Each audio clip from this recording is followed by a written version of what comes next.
Hi అండి, అందరికీ నమస్కారం. ఈరోజైతే మనం చికెన్ బిర్యానీ అయితే ఎలా చేసుకోవాలో ఈ వీడియోలో అయితే మనం తెలుసుకుంటామండి. చికెన్ బిర్యానీ అంటే ఫంక్షన్ టైప్లో మనం ఎక్కడైనా ఫంక్షన్కి వెళ్ళినప్పుడు బిర్యానీ అంటే చాలా బాగుంది అంటారు కదా, అట్లా కాకుండా మన అదే టేస్ట్ వచ్చే లెవెల్లో నేను చెప్పినట్టు ఈ టిప్స్ ఫాలో అయ్యి బిర్యానీ చేసినారంటే మనకు ఫంక్షన్ లెవెల్లో మన ఇంట్లో మనమే బిర్యానీ మాస్టర్ అయిపోతామండి. అంత టేస్టీగా ఉంటుంది. ముక్క మెత్తగా, ఎక్కడ అన్నం అయితే గంజి కట్టుకుని పలపలా అని సూపర్ అంటే సూపర్గా ఉంటుంది. ఈ వీడియోలో మనం ఈ బిర్యానీ ఎలా చేసుకోవాలో అయితే చూసేస్తామండి. నేనైతే ఇక్కడ అల్లం అయితే పేస్ట్ చేసి ఉంచుకున్నాను. కొత్తిమీర, కరివేపాకు, పుదీనా కడాయి వాష్ చేసి అయితే ఉంచుకున్నాను. ఇప్పుడైతే ఆయిల్ వేసి ఒక 5-6 ఏలక్క లవంగాలు, పట్ట, ఒక బిర్యానీ ఆకు అంతా వేసి బాగా బుడ్డల్లాగా తేలేలాగా అయితే వేయించుకోవాలి. ఆయిల్లో అయితే వేయించుకోవాలి. నేనైతే ఇక్కడ 1 కేజీ రైస్ అయితే తీసుకొని బాగా 2 సార్లు వాష్ చేసి అయితే 1 గంట సేపు ముందుగానే మనం చికెన్ వాష్ చేయక ముందుగానే బియ్యం అయితే రైస్ అయితే నానబెట్టుకుంటే మనకు బిర్యానీ అనేది పలపలానైతే వస్తుంది, గంజి చుట్టకుండా. ఇప్పుడు వేసినాక పచ్చిమిర్చి ఫ్రై అయిన తర్వాత ఆనియన్ వేసుకోవాలి. ఆనియన్ అయితే బ్రౌన్ ఆనియన్ అయ్యేంతవరకు అయితే ఫ్రై చేసుకుంటూ ఉండాలి. బిర్యానీకి వచ్చి ఆయిల్ అయితే కొంచెం ఎక్కువగానే పడుతుంది. నేనైతే 1 గంట పైన అయితే ఆయిల్ అయితే వేసుకున్నాను. ఇప్పుడు అయితే మనం ఆనియన్ బాగా ఫ్రైడ్ ఆనియన్స్ అయ్యేలోపు అయితే మనం ఆవలకి మనం అన్నీ రెడీ చేసి అయితే ఉంచుకుంటాను. నేనైతే పుదీనా కడిగి కట్ చేసి వాష్ చేసి అయితే ఉంచుకున్నాను.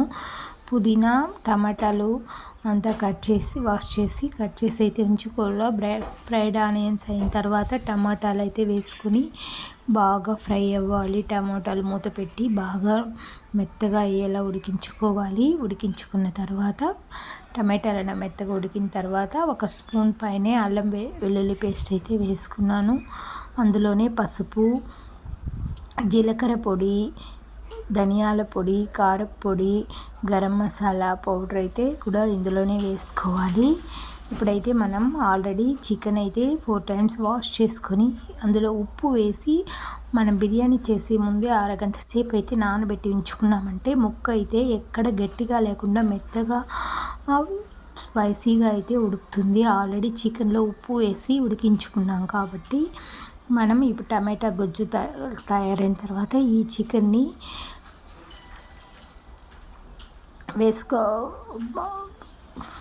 చికెన్ వేసుకొని బాగా ఫ్రై చేసుకోవాలి. చికెన్ అయితే ఇప్పుడు మనం బాగా ఉడికించుకోవాలి. ఇందులో అయితే పసుపు, తగినంత అయితే ఉప్పు వేసుకోవాలి. కారపొడి 1 స్పూను, ఆల్రెడీ పచ్చిమిర్చి వేసినాం కాబట్టి కారం అయితే కొంచెం ధనియాల పొడి, గరం మసాలా పౌడర్ అయితే వేసుకోవాలి.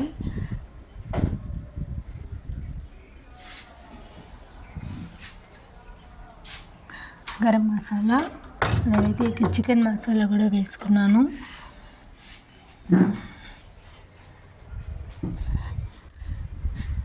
చికెన్ మసాలా వేసుకొని బాగా చికెన్ అయితే ఒక 10 నిమిషాలు ఆయిల్లో ఫ్రై అయ్యే మాదిరి బాగా చికెన్ అయితే ఉడికించుకోవాలి. ఆల్రెడీ చికెన్ ఉడికించుకొని మూత పెట్టి అయితే ఉడికించుకుంటూ ఉండాలి. చికెన్ అయితే బాగా కలపెట్టి ఉప్పు కారం పట్టేలాగా ఉడికించుకుంటే చికెన్కి అనేది ఉప్పు కారం అనేది బాగా పడుతుంది.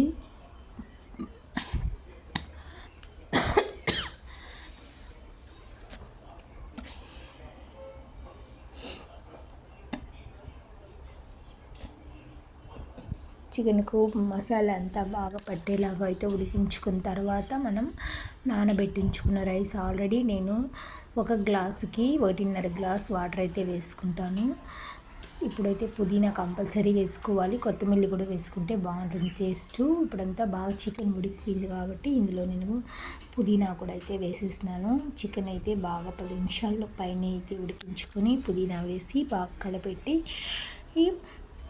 ఇప్పుడు ఆల్రెడీ మనం 1 గ్లాస్ వాటర్కి 1.5 గ్లాసు బియ్యానికి 1 గ్లాస్ బియ్యానికి 1.5 గ్లాస్ వాటర్ అయితే వేసుకొని నానబెట్టి ఉంచుకున్న బియ్యంలో అయితే మనం ఈ మసాలాని అయితే వేసుకుంటే మనకి ఇప్పుడైతే చికెన్ బిర్యానీ అనేది రెడీ అయిపోతుంది. ఇప్పుడు హై ఫ్లేమ్లో పెట్టి